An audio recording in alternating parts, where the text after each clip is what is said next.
Today we are in Slovenia. We have come to the capital Ljubljana, and this is a new country that neither one of us has been in. So we're very excited to see what it's all about. The first order of business is to go get some lunch. We're kind of hoping that the rain holds out. Right now it's not raining, but I can see some dark clouds in front of us. So let's hope that we have a nice weather day for exploring the city. So our first stop is at Tokyo Piknik. We've come here to eat lunch. They have really good Asian food here. Ali ordered yakisoba with chicken, and I ordered the chicken katsu curry. It's got a bit of a sweet taste to it, but it's really good. It's much needed at this point. The chicken katsu curry is really good. Chicken is delicious. Because I've never had egg in my chicken katsu before, I really do like it. It's like chicken fried rice. Food was absolutely delicious. Now we're gonna head to the main square. Right along the river they have riverboat tours. So depending on the weather and depending on how much we can see today, hopefully we'll get to take one maybe at the end of our tour. It seems like the fortune is in our favor. As soon as we approached the main square, the sun came out, which is a really nice feeling because it's been gloomy all day. So things are looking up. We are right now in the main square of the city. It's called Prešeren Square, and it's named after a famous Slovenian poet. And they actually use one of his poems to make the national anthem. Most of the main tourist sites are located right off of the square. The main attraction in Prešeren Square is this beautiful church right behind me. It's called Franciscan Church of the Annunciation, and it has a very pink facade. The main square seems to have a lot of activity. There are tour groups, people with funky colored hair. It's a pretty cool vibe. Ljubljana is known for its bridges, and the bridge right here in Prešeren Square is called the Triple Bridge. So you can see there are 3 different bridges right along the river. Similar to the buildings in Riga, the architecture in this place also features a lot of Art Nouveau.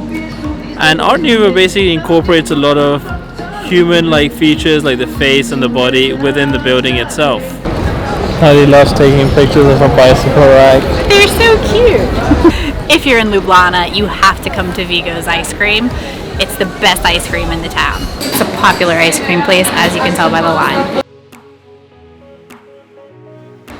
This one tastes like the lemon pie that we had in Dubrovnik at Pepino's. It's so good. So good. Right next to Vigo's ice cream shop is Robba Fountain, and as mentioned before, it's literally a 2-minute walk from the main square. It seems to be a very walkable city. This is an interesting shop. It's called Porcelain Catbriyur, forgive my pronunciation, but they do Slovenian porcelain, and their claim to fame is that it's been owned by members of the royal family, heads of state, and other world-renowned personalities. So if you're in the mood to get some VIP porcelain, this is the shop to go. To be fair, some of these mugs are the fanciest mugs I've seen ever. This might be a first for us. It's a market with a DJ. Have you ever gone to a market with a DJ? I have not, but it's Saturday in Ljubljana, and it seems like they have a DJ at their market. Before we go to the party market, we have to pay our respects to the Church of St. Nicholas that has one of the coolest doors I've ever seen. Yeah, so this is the Ljubljana Cathedral, and I don't really know what's going on the door, but it's really cool. Time to go to the party market.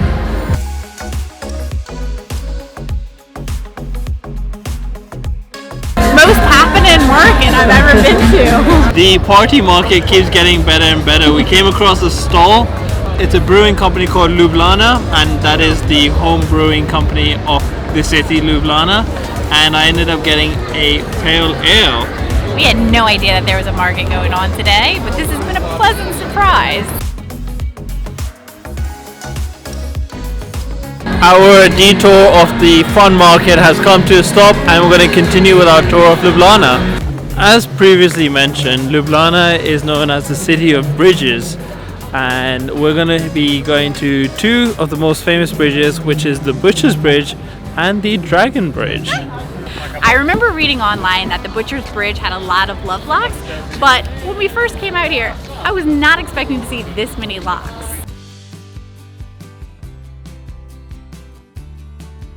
While everyone else has used just the regular lock, we've spotted this monster lock right here.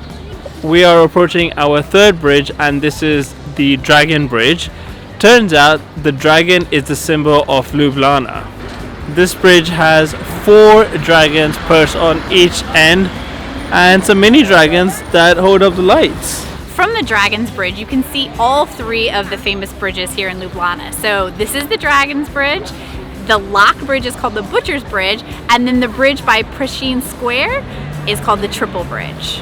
We just noticed that from the Dragon's Bridge, you can see the Ljubljana Castle and the funicular that goes up to the top. We're walking through the fun market to go to Lolita's to get some cake. We've come to Lolita's, and this is the most aesthetically pleasing interior shop in the world. I ordered the blueberry cheesecake. It was a toss-up between this and the chocolate mousse, and I figured, I know Holly doesn't like chocolate, so I figured I'd get the blueberry cheesecake. I've got a fancy latte. We're just sitting on the terrace of Lolita, and the sun has come out. We're just people watching. It's a really nice spot to just sit out and enjoy the weather. We've decided against going on the boat tour, but they look really nice. So if you're in Ljubljana and you want to take a river cruise, I think they go about every hour, and I think they cost around €12 per person. We're just walking along the banks of the river and just watching people go by about their day. It's such a cool city, Ljubljana. Definitely wish we had more time to explore it, but it's caught me completely by surprise by how wonderful it is. Yeah, if you're in this area, you should really check out Ljubljana. It's definitely underrated. If you do want to go visit the castle, I think there are several ways that you can get up to the top. It kind of sits on the hill overlooking the whole city, so you can take a funicular, you can drive up, or I think you could even walk up to the top. We're going to be leaving Ljubljana city centre, which kind of makes me sad because we've had a wonderful time here. However, our last stop is going to be Metal Kava Art Center? Yeah, and that is the hipster art area. Inside the art district, there's lots of graffiti all over the walls and lots of different types of art installations. We had an absolutely amazing half day at Ljubljana. It's a shame we couldn't spend more time here, but it's a city that is definitely on our radar, and we definitely do want to come back. Tomorrow we're going to go to Lake Bled, so I'm really excited about that. Thank you so much for watching our Ljubljana video. We have new videos coming out on Tuesdays and Fridays, so if you haven't already, hit that subscribe button and get your one-way ticket with us.